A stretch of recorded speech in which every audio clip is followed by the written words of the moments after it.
මේ දවස්වල විපක්ෂය හැමෝම කතා කරන මාතෘකාව තමයි මේ ගල්ලංගුරු ප්‍රශ්නය. අපේ රටේ ගල්ලංගුරු සපය ගන්නවා නම් ඒක කරන්න ඕන ප්‍රසම්පාදන ක්‍රියාවලියකින්. ඒත් මීට කලින් හිටිය ආණ්ඩුව, ඒ කියන්නේ අද වෙද්දී ගල්ලංගුරු ගැන ලොකු ഘോഷාවක් කරන මේ විපක්ෂයේ විදිහට ඉන්න අය 2009 ඉඳන්ම ගල්ලංගුරු ගෙනෙද්දී එහෙම ප්‍රසම්පාදන ක්‍රියාවලියක් කරලා තිබුණේ නැහැ. ටෙන්ඩර් කෝල් කරත් ඒව පස්සේ කැන්සල් කරලා කැබිනට් පේපර් වලින් Taman කැමති ආණ්ඩුවට හිතවත් සමාගමකට කැබිනට් තීරණයකින් දීපු එක තමයි කළේ. ඒත් පිළිගත් සම්මත වලට අනුව වගේම විනිවිද බවකින් කරන ක්‍රමය තමයි ප්‍රසම්පාදන ක්‍රියාවලියකට අනුව ඒ ගල්ලංගුරු ආනයනය කරන එක. ඒ නිසා මේ ආණ්ඩුව බලයට ආපු ගමන් කළේ මේ ප්‍රසම්පාදනය හරි විදිහට කරන එක. ඉතින් 2025 අගෝස්තු මාසෙ වෙද්දී ජාත්‍යන්තරව ගල්ලංගුරු සැපයුම්කරුවන් ලියාපදිංචි කරන එක ආරම්භ කළා. සැපයුම්කරුවන් 26ක් රෙජිස්ටර් වෙලා තිබුණා. ඒ අතරින් සමාගම් 10ක් මිල ගණන් ඉදිරිපත් කරනවා. මෙතෙක් මිල ගණන් වැඩිම ඉදිරිපත් කරපු අවස්ථාව තමයි මේක. ඒ වගේම ඒක විශේෂයි. මොකද මීට කලින් කොච්චර සැපයුම්කරුවන් ඉදිරිපත් වෙන්න හිටියත් ආණ්ඩුවට හිතවත් එක සමාගමකට තමයි ඒ අවස්ථාව දුන්නේ. පස්සේ ඒ සමාගම් වලින් අවම මිල තියෙන සමාගම තෝරගන්නවා වගේම ඒ ගල්ලංගුරු වල ප්‍රමිතිය බලන්න ඒ සමාගමෙන් රිපෝට් එකක් ගෙන්න ගන්නවා. ක්‍රොස් කැලරි පීක් වැලියු එක අනුව තමයි මේ ගල්ලංගුරු වල ප්‍රමිතිය බලන්නේ. ගල්ලංගුරු පටවද්දී ඒ පටවන වරායේදී පිළිගත් පරීක්ෂණාගාරයකින් රිපෝට් එකක් ගන්නවා. ඒ රිපෝට් එකේ මේ වැලියු එක 5900ට වැඩි නම් තමයි ඒක ලංකාව බාරගන්නේ. එතකොට මේ සිද්ධියේදී මෙතෙක් ආව නැව් 10ම ඒ රිපෝට් එකට අනුව වැලියු එක 5900ට වඩා වැඩියෙන් තිබිලා තියෙනවා. ලංකාවේ ගොඩ බෑවට පස්සෙත් ආයෙ පරීක්ෂණයක් කරනවා. මේ ප්‍රමිතිය බලන ග්‍රොස් කැලරි පීක් වැලියු එක 5900ට වඩා අඩු වුණොත් දඩය දෙගුණයක් අය කරනවා. එහෙම දෙපාරක් වුණා කියන්නේ ඒ සමාගම සැපයුම්කරුවන්ගේ ලැයිස්තුවෙන් ඉවත් කරනවා. වැලියු එක 5900යි 6150යි අතර තිබුණොත්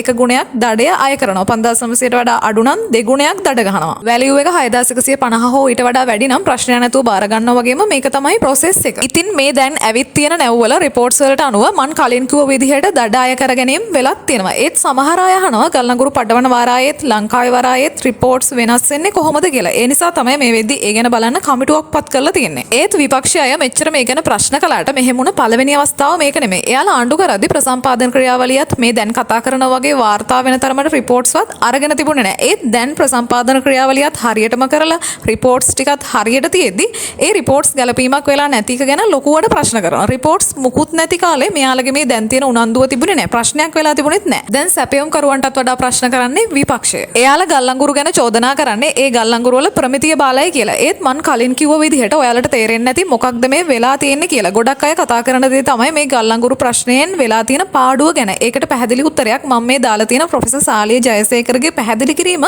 ඇහුවම තේරෙනවා. ලොස් එක ප්ලාන්ට් එකට වෙන එක දෙආකාරයි. වන් එක ඩිරෙක්ට් ලොස් එක. ඒ කියන්නේ අපිට කැලරිෆික් වැලියු එක හීටින් වැලියු එක නැතිකම අඩුකම. රයිට්. නමුත් අපේ ලැබ් එකේ ලැබ් ටෙස්ට් එකේ ඒක පෙන්නුවට ප්ලාන්ට් එකෙන් පෙන්වන්නේ නැහැ. ඒක රිෆ්ලෙක්ට් වෙන්නේ නැහැ. ඒකත් අපිට ඒක තමයි අපිට තියෙන මේන් ප්‍රශ්නේ. එතකොට අනිත් එක තමයි ඔපචුනිටි කොස්ට් එක. ඒ කියන්නේ අපේ කැපැසිටි එක අපිට බූස්ට් කරන්න බෑ 300 එක යුනිට් එකකට. $300 වලට ගන්න බෑ. අපේ 275 කියන්නකෝ. එතකොට ඉතුරු 25 අපිට ගන්න වෙන්නේ ඩීසල් ප්ලාන්ට්ස්. උදාහරණයකට KCC1 සොබදනවි IPP.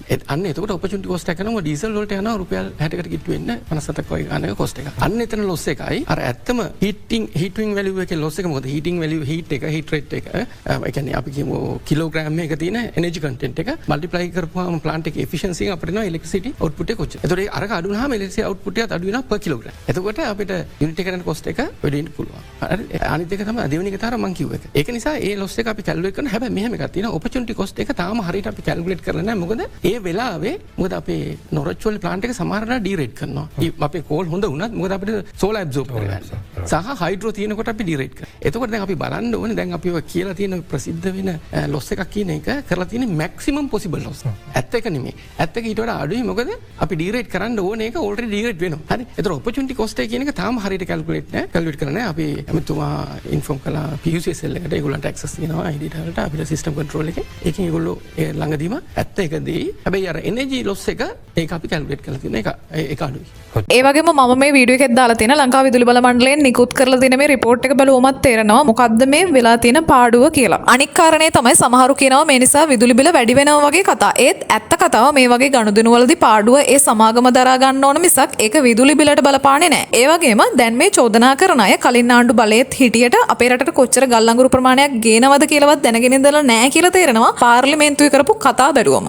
මේ රිපෝට්ස් වල වෙනස්කම ප්‍රශ්නයක්. ඒකට දැන් වෙනම කමිටුවක් දාලා තියෙනවා. ඒත් මන් කලින් කිව්වා වගේම මෙහෙම වුණ පළවෙනි වතාවත් මේක නෙමෙයි. ඒ නිසා දඩාය කරපු පළවෙනි වතාවත් මේක නෙමෙයි. උදාහරණයක් විදිහට 2021 මිලියන 4.4ක් දඩ ගහලා තියෙනවා. 2021 මිලියන 6.1ක් දඩ ගහලා තියෙනවා. 2022 මිලියන 7.8ක් මේ සිද්ධි දෙකක් විතරයි. ඉතින් ඒ දඩ ගහලා තියෙන්නෙත් මේ දැන් වෙලා තියෙනවා වගේ රිපෝර්ට්ස් වල ප්‍රශ්නයක් නිසා වෙන්න ඕන. විශේෂම දේ රනිල් වික්‍රමසිංහගේ ආණ්ඩුවෙන් ගල්ලංගුරු මෙට්‍රික් ටොන් එකක් රටට ගෙනාවේ ඩොලර් 120ට. ඒත් මේ ආණ්ඩුව ගේනේ ඩොලර් 98ට. ඒ කියන්නේ ඩොලර් 22ක් අඩුවෙන් මෙට්‍රික් ටොන් මිලියන 2.25ක් ගේනවා වගේම ලංකාවේ ලොකුම ටෙන්ඩර් එක මේ. ඒ නිසා මේ ආණ්ඩුව කලින් ආණ්ඩුව ගෙනාවට වඩා මේ ගනුදෙනුවෙන් අපේ රටට ඉතිරි කරපු මුදල රුපියල් බිලියන 14.85ක් විතර.